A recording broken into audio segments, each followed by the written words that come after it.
எடப்பாடி உத்தரவு கொடுத்தா ராணுவத்துக்கு அதிமுக தொண்டர்கள் அழைச்சிட்டு போக நான் தயார் அப்படிங்கிறார் ராஜேந்திர பாலாஜி. ஒரு 10 நாள் துப்பாக்கி பயிற்சி எல்லா பயிற்சியும் எடுத்துக்கிட்டு நாங்கள் போயிடுவோம். நானே விட்டாலும் இந்த பழனிசாமியை ராஜவேல் விடுற மாதிரி தெரியல. ஒரு பெரிய வாரம் போய்கிட்டு இருக்குன்னு பேசிகிட்டு இருக்கேன். நீங்கள் யார் சொன்னதுங்க? ராஜேந்திர பாலாஜி பாவம் கூட திட்டிக்குவார் அந்த ஆள், ஏன் மொபைல் எடுக்கிறாங்கன்னு. அவர் சொன்னாராம், எனக்கு யாரோ ஒரு நண்பர் சொன்னார், கார்த்திக்னு ஃப்ரெண்டு ஒருத்தர் சொன்னார். என்ன சொன்னார்னா, அது மாதிரி ஒரு கமெண்ட்ஸ் சொல்லிட்டார் ராஜேந்திர பாலாஜி. அது கீழே யாரோ கமெண்ட்ஸ் போட்டிருக்காங்க ராஜவேல். என்னென்னு கேட்டிங்கன்னா, ஒரு ரூபா காயினோ காலுக்கிட்ட போட்டுட்டு அதை கரெக்டாக எடுத்துரு, அப்புறமா நீ பாகிஸ்தான் வாருக்கு போகலாம் அப்படின்னு. ஏன்னா கீழே போட்டால் தெரியாது, இல்லை குடிஞ்சா தெரியாது, வயிறு இப்படி வந்துடும். அப்புறம் எடப்பாடி பழனிசாமி மாத்திரம் எப்படி இருக்குது, அப்படி தானே இருக்கும். இவன் 2 பேரும் முதல்ல ரூபா காயினை போட்டு எடுக்கட்டும். எதில் பேசுகிறதுன்னு கீழ்த்தரமாக ஒரு மிலிட்ரிங்கிறது நம்முடைய இதேங்க இந்த நாட்டை. இல்லை, அதுக்கு எடப்பாடி பழனிசாமி சொல்கிற ஒரு தேசப்பற்று தானே, நாட்டுப்பற்று தானே, அந்த இதில் சொல்கிறாரு. இதில் என்ன தப்பு? யார் இது? என்ன விளையாட்டாங்க? ஒரு மிலிட்ரி தாங்க போக முடியும் வாருக்கு. நான் போகிறேன் நீ போகிறேன்னு அவனை கூப்பிட்டாங்களா? இப்போது ஆள் எடுக்கிறேன்னாங்களா? ஆள் எடுத்து அந்த நாட்டினுடைய லட்சக்கணக்கான கோடிக்கணக்கான இளைஞர்கள் இருக்காங்க, அவங்க போவாங்க. ஒன்றை வச்சுட்டு என்ன பண்ணுறது? 10 அடி ஏற முடியாது, மூச்சு வாங்கி சுருண்டு கீழே விழுந்துருவான்.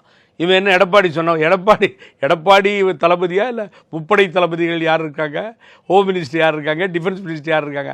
என்னங்க இது மாதிரி கிண்டல் பண்ணி? எடப்பாடி பழனிசாமி தனது பிறந்த நாளே கொண்டாட வேண்டாம், தொண்டர்கள்லாம் எல்லையில் இந்த மாதிரி நடக்குது, அதனால் இந்த கொண்டாட்டங்கள் வேண்டியில்லை. அதே நேரத்தில் கோயில்களில் போய் ராணுவ வீரர்களுக்காக பிரார்த்தனை பண்ணுங்க அப்படிங்கிறாரு. நல்ல விஷயம் தானே.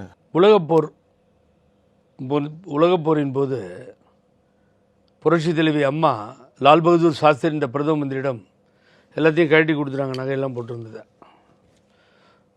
ஒரு சும்மா 1000 கோடிங்கிறதுலாம் பழனிசாமிக்கு சாதாரண விஷயம். ஒரு 1000 கோடி எடுத்துகிட்டு போய் இந்த நாட்டு பிரதம மந்திரி கும்பிட்டு வார விடாதீங்க பாகிஸ்தானு கொடுக்க சொல்லுங்கள். அது என்ன கோயிலுக்கு போகிறது?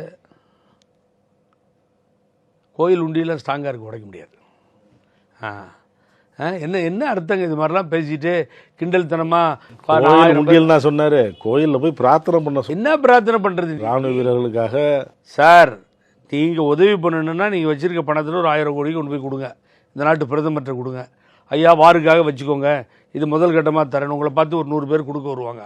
கோயிலுக்கு போகிறேன்னு நீ என்ன சொல்கிறது? சும்மா ஓசிட்டு போகிற இடம் தானே கோயில், யார் வேணாலும் போகலாம். பக்தி இருக்கவங்க போவாங்க, பக்தி இல்லாதவங்க போக மாட்டாங்க. இது கோயிலுக்கு போகிறதுன்னு சொல்கிறதும், அவள் பழனிசாமி உத்தரவிட்டால் நாங்கள் 10,000 பேர் போக தயார்ன்றதும், ஏதாவது வாயை கிளறிங்க சும்மா இல்லாமல் இந்த மாதிரி பைத்தியக்காரங்களை எங்கேயும் போய் சொல்கிறது பாருங்கள்.